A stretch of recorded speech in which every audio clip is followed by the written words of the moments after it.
ಪರೀಕ್ಷೆಗೆ ಹೆದರಿ ಪಿಯು ವಿದ್ಯಾರ್ಥಿನಿಯರು ಮನೆಬಿಟ್ಟು ಹೋಗಿರುವಂಥ ಒಂದು ಘಟನೆ ನಡೆದಿದೆ.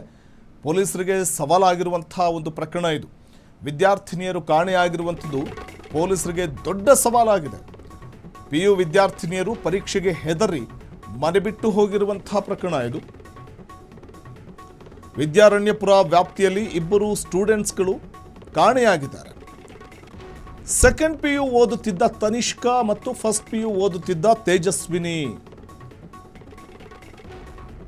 ಎಕ್ಸಾಮ್ ತಪ್ಪಿಸಿಕೊಳ್ಳುವುದಕ್ಕೆ ಮನೆ ಬಿಟ್ಟು ಹೋಗಿರುವ ಶಂಕೆ ವ್ಯಕ್ತವಾಗಿದೆ. ಕಳೆದ 1 ತಿಂಗಳಿಂದ ಹುಡುಕುತ್ತಿದ್ದಾರೆ ಪೊಲೀಸರು ಮತ್ತು ಕುಟುಂಬಸ್ಥರು. ಮೊಬೈಲನ್ನು ಮನೆಯಲ್ಲೇ ಬಿಟ್ಟು ಹೋಗಿರುವಂಥ ವಿದ್ಯಾರ್ಥಿನಿಯರು ಎಲ್ಲಿದ್ದಾರೆ ಅನ್ನುವಂಥ ಮಾಹಿತಿ ಅಂತೂ ಇನ್ನೂ ಪೋಷಕರಿಗೆ ಸಿಕ್ಕಿಲ್ಲ.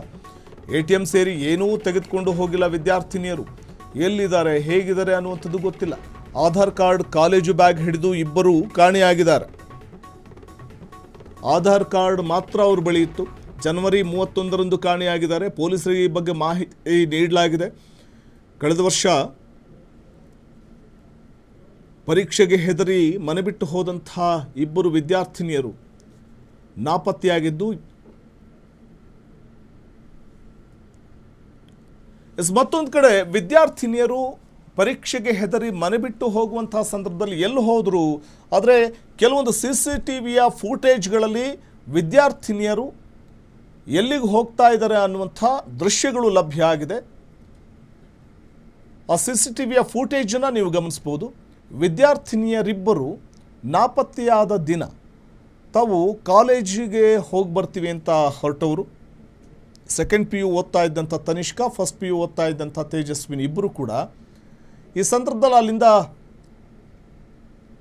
ಮನೆ ಬಿಟ್ಟು ಹೋಗಿರುವಂಥ ಒಂದಷ್ಟು CCTVಯ ಫೂಟೇಜ್ಗಳು ಪೊಲೀಸರಿಗೆ ಲಭ್ಯ ಆಗಿದೆ. ಅದಾದ ಬಳಿಕ ಅವರು ಎಲ್ಲಿ ಹೋದರು ಅನ್ನುವಂಥದ್ದು ಇನ್ನಷ್ಟೇ ಗೊತ್ತಾಗಬೇಕು.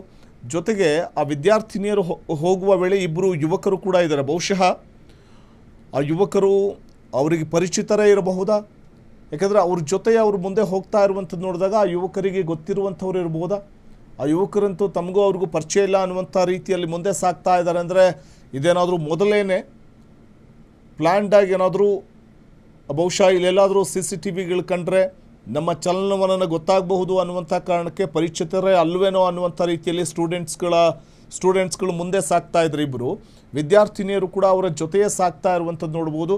ಅಥವಾ ಅವ್ರು ಯಾರೋ ಇವ್ರಿಗೆ ಗೊತ್ತಿಲ್ಲದೆ ಇರುವಂಥವ್ರು ಆ ಸಂದರ್ಭದಲ್ಲಿ ಮುಂದೆ ಹೋಗ್ತಾ ಇರಬಹುದೇನೋ ಗೊತ್ತಿಲ್ಲ. ಅವ್ರಿಗೆ ಗೊತ್ತಿದ್ದಂಥವ್ರು ಅಥವಾ ಗೊತ್ತಿಲ್ಲದೆ ಇರುವಂಥವ್ರು ಗೊತ್ತಿಲ್ಲ.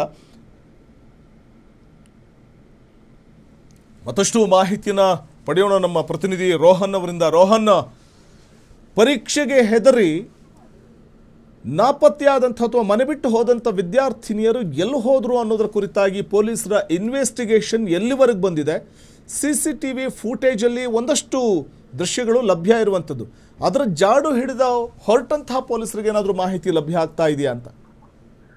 ವಸಂತ, ಏನು ಈ ಒಂದು ವಿದ್ಯಾರಣ್ಯಪುರ ಪೊಲೀಸ್ ಠಾಣೆಯ ವ್ಯಾಪ್ತಿಯಲ್ಲಿ ಈ ಒಂದು ಇಬ್ಬರು ವಿದ್ಯಾರ್ಥಿನಿಯರು ಕಾಣೆಯಾದ ಪ್ರಕರಣಕ್ಕೆ ಸಂಬಂಧಪಟ್ಟಂತೆ ಈಗ ಪೊಲೀಸರಿಗೆ ದೊಡ್ಡ ಸವಾಲಾಗಿದೆ ಅಂತಾನೆ ಹೇಳ್ಬೋದು. 2ನೇ ಒಂದು PUC ಓದ್ತಾ ಇರುವಂತಹ ಒಂದು ತನಿಷಾ ಮತ್ತು 1ನೇ PUC ಓದ್ತಾ ಇರುವಂತಹ ತೇಜಸ್ವಿನಿ ಅವನು ಜನವರಿ 31 ಕೂಡ ಕಾಣೆ ಆಗ್ತಾರೆ. ಅದು ಕೂಡಲೇ ಕುಟುಂಬಸ್ಥರು ಕೂಡ ಪೊಲೀಸರಿಗೂ ಕೂಡ ಕಂಪ್ಲೇಂಟ್ ಅನ್ನ ರಿಜಿಸ್ಟರ್ ಮಾಡ್ತಾರೆ. ಆಮೇಲೆ ಮೊಬೈಲ್ ಫೋನ್ಗಳು ಕೂಡ ಮನೆಯಲ್ಲೇ ಬಿಟ್ಟು ಹೋದಂತ ಅವರು ಕೂಡ ATM ಕಾರ್ಡ್ ಅಥವಾ ಹಣವನ್ನು ಕೂಡ ತೆಗೆದುಕೊಂಡು ಹೋಗಿರಲ್ಲ. ಈ ಪ್ರಕರಣಕ್ಕೆ ಸಂಬಂಧಪಟ್ಟಂತೆ ಕೆಲವೊಂದಿಷ್ಟು ಅನುಮಾನಗಳು ಕೂಡ ಈಗ ಹುಟ್ಟಿದೆ. ಇಬ್ರು ಆಧಾರ್ ಕಾರ್ಡ್ ಮತ್ತು ಕಾಲೇಜ್ ಬ್ಯಾಗ್ ನ ತೆಗೆದುಕೊಂಡು ಹೋಗಿ ಎಲ್ಲೋ ಒಂದ್ ಕಡೆ ಎರಡು ಆಧಾರ್ ಇಟ್ಕೊಂಡು ಹೋಗಿರುವಂತಹ ಮಾಹಿತಿ ಕೂಡ ಲಭ್ಯವಾಗಿದೆ. ಕಳೆದ ಏನು ಈ ವರ್ಷ ಪರೀಕ್ಷೆಯಿಂದ ತಪ್ಪಿಸಿಕೊಳ್ಳುವ ಒಂದು ಉದ್ದೇಶಕ್ಕೋಸ್ಕರ ವಿದ್ಯಾರ್ಥಿನಿಗೆ ಕೈಗೆ ಒಂದು ಗಾಯ ಮಾಡಿಕೊಂಡಿದ್ದ ಆ ಒಂದು ಹಿನ್ನೆಲೆಯಲ್ಲಿ ಈ ವರ್ಷ ಒಂದು ಪರೀಕ್ಷೆಗೆ ಭಯ ಬಿದ್ದು ಮನೆ ಬಿಟ್ಟು ಹೋಗಿರಕ್ಕೆ ಸಂಬಂಧಪಟ್ಟಂತೆ ಅನುಮಾನ ವ್ಯಕ್ತ ಆಗಿದೆ. ಈಗಾಗಲೇ ಪೊಲೀಸರು ಕೂಡ ಇದಕ್ಕೆ ಸಂಬಂಧಪಟ್ಟಂತೆ ನಾನಾ ಆಯಾಮಗಳಿಂದ ಈಗಾಗಲೇ ತನಿಖೆಯನ್ನು ಮಾಡ್ತಾ ಇದ್ದಾರೆ. ಅದನ್ನ ಕೆಲವೊಂದಿಷ್ಟು ಪತ್ತೆ ಕಾರ್ಯ ಕೆಲಸ ಮಾಡುವಲ್ಲಿ ಪೊಲೀಸರೀಗ ನಿರತರಾಗಿದ್ದಂತಾನೆ ಹೇಳ್ಬೋದು.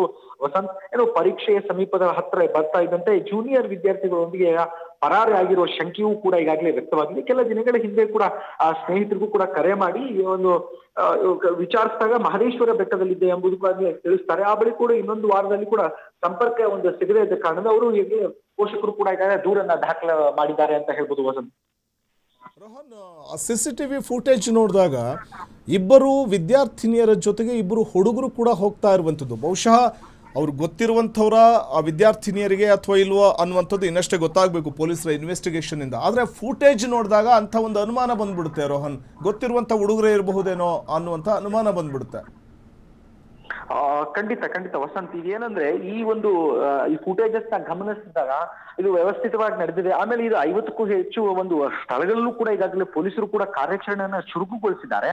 ಏನು ಈ ಒಂದು ಆಧಾರ್ನ ಇದರಲ್ಲಿ ವ್ಯಕ್ತವಾಗಿರುವಂತ ವಿಷಯ ಏನಂತಂದ್ರೆ ಆಧಾರ್ ಕಾರ್ಡ್ ನ ಬಳಸಿಕೊಂಡು ಪ್ರಯಾಣ ಮಾಡಿದ್ದಾರೆ ಅನ್ನುವಂತಹ ಅನುಮಾನ ಕೂಡ ದಟ್ಟವಾಗಿದೆ. ಇನ್ನು ಪೊಲೀಸರು ಅಥವಾ ಕುಟುಂಬರು ಕೂಡ ಯಾವುದೇ ಒಂದು ಸ್ಪಷ್ಟತೆ ಈಗಾಗಲೇ ಸುಳಿವು ಸಿಕ್ಕದ ಕಾರಣ ಈಗ ಪೊಲೀಸರು ಕೂಡ ಅದನ್ನ ಜಾಗ್ ಹಿಡಿದುಕೊಂಡು ಕುಟುಂಬಸ್ಥರು ಕೂಡ ಈಗಾಗಲೇ ಹೈಕೋರ್ಟಿಗೂ ಕೂಡ ಹೋಗಿ ಹೇಬಿಯಸ್ ಕಾರ್ಪಸ್ ರಿಟ್ ಅರ್ಜಿಯನ್ನು ಕೂಡ ಈಗಾಗಲೇ ಸಲ್ಲಿಸಿ ಅದಕ್ಕೆ ನ್ಯಾಯಾಲಯದ ಒಂದು ವಾರದ ಒಂದು ಡೆಡ್ಲೈನ್ ಗಡುವನ್ನು ಕೊಟ್ಟು ಆ ವಿದ್ಯಾರ್ಥಿನಿಯರು ಕೂಡ ಸುರಕ್ಷಿತವಾಗಿ ಕರೆ ತರುವ ಮೂಲಕ ಈಗಾಗಲೇ ಒಂದು ಡೆಡ್ಲೈನ್ ಅನ್ನು ಕೋರ್ಟ್ ಕೊಟ್ಟಿದೆ ಅಂತ ಹೇಳ್ಬೋದು ವಸಂತ್.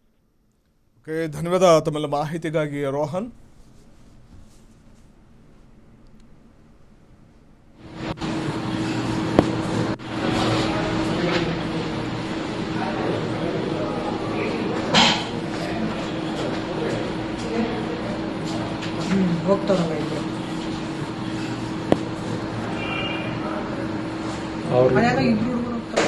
ಅವರು 10 ಬಂದಿರೋದು ಬಸ್.